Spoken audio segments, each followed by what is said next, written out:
Bonjour à tous.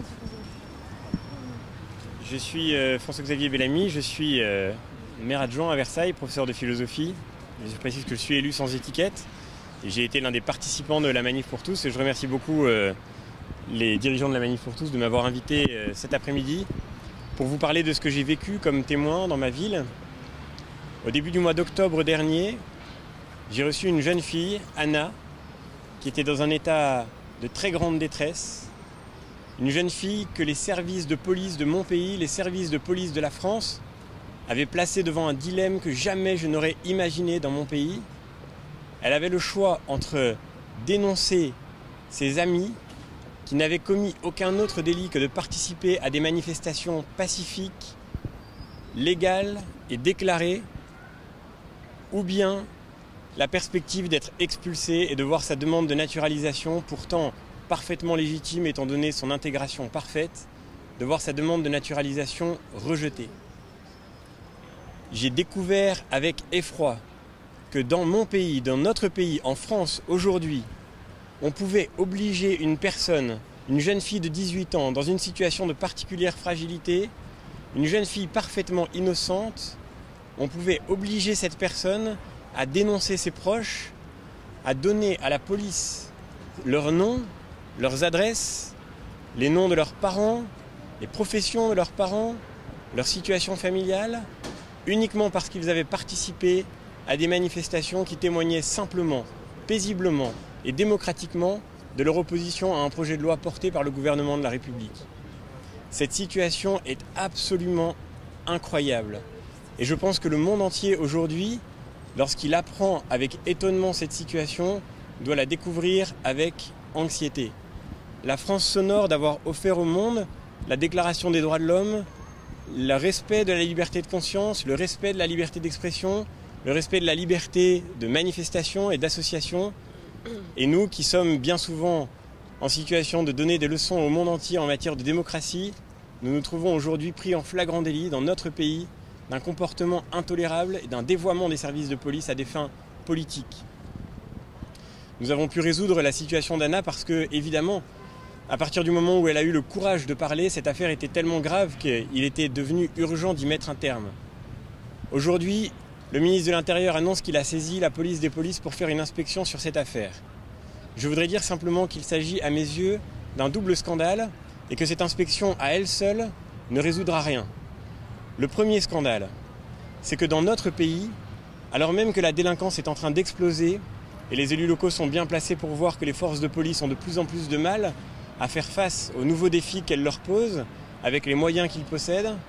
Aujourd'hui, on mobilise ces forces de police, non pas pour tenter d'élucider des crimes et des délits, non pas pour tenter de les prévenir ou de les empêcher, mais pour ficher des citoyens français qui n'ont, encore une fois, commis aucun autre délit que celui d'exprimer paisiblement leur opposition au gouvernement. Il s'agit d'un détournement absolument sans précédent de la police à des fins politiques. Et le deuxième scandale, parce qu'on nous a répondu bien sûr qu'il était normal que l'État enquête sur des mouvements sociaux et tente de faire du renseignement à leur sujet. Mais est-il normal que pour ce renseignement, on mette en danger de façon aussi grave la vie d'une jeune fille qui aurait pu être définitivement détruite par cette histoire? Anna a eu le courage de parler, malgré les menaces très claires dont elle a fait l'objet et que le Figaro rappelait dans un article extrêmement documenté ce matin. Anna a eu le courage de parler malgré ces menaces. Que serait-elle devenue si elle n'avait pas eu ce courage? Où serait-elle aujourd'hui? Et dans quel état psychologique? C'est la question que je pose. Je crois que nous sommes tous responsables, tous, quelle qu'ait été notre position dans le débat sur le mariage pour tous, quel que soit notre regard sur le mouvement de la Manif pour tous ou sur les veilleurs, je crois que nous sommes tous responsables dans la réponse qui doit être donnée à cette question. Est-il normal de mettre en danger la vie d'une jeune fille parfaitement innocente pour faire du renseignement à des fins politiques? Pour ma part, je crois que la réponse est non, et c'est pour veiller sur la démocratie que je veux poursuivre mon engagement politique et que je veux poursuivre mon engagement à la Manif pour tous. Vous êtes engagé personnellement pour résoudre le cas d'Anna. Qu'est-ce qui vous a été dit? Que c'était un dérapage du major de police en question? Que c'était une erreur? Il est très clair que lorsque j'ai eu l'occasion de transmettre cette affaire aux personnes que j'ai eues en contact à la préfecture de police, d'abord, à aucun moment un démenti ne m'a été donné. À aucun moment on a tenté de démentir cette information. Les détails que je possédais et qu'Anna m'avait confiés étaient tellement nombreux et concrets qu'il était impossible de démentir cette affaire. Et il est très clair aussi que je n'ai pas eu beaucoup de mal à faire cesser la surveillance et l'intimidation dont Anna faisait l'objet, tellement l'affaire était grave. Et on voit bien là encore que, à la suite de la publication de l'article du Figaro, le ministère de l'Intérieur a montré une rapidité particulière dans le fait de saisir l'inspection générale, ce qui montre bien qu'il sent bien la situation de fragilité dans laquelle il se trouve après la révélation de cette affaire. Donc il est très clair que, de ce fait, les services de police et les services de l'État reconnaissent implicitement l'erreur qui a été commise, et l'article du Figaro qui a été publié ce matin traduit ce sentiment qui est largement partagé d'une bavure, d'une erreur qui aurait été commise en interne. Cela étant dit, il serait extrêmement grave d'ajouter une injustice à une autre injustice.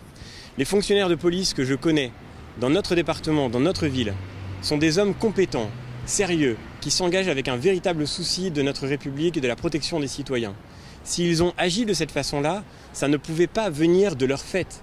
Aucun agent de police, aucun officier de police ne peut imaginer de lui-même prendre du temps et consacrer des moyens qui sont dignes de l'antiterrorisme pour obtenir des renseignements sur des citoyens pacifiques qui ne constituent aucun danger pour la République.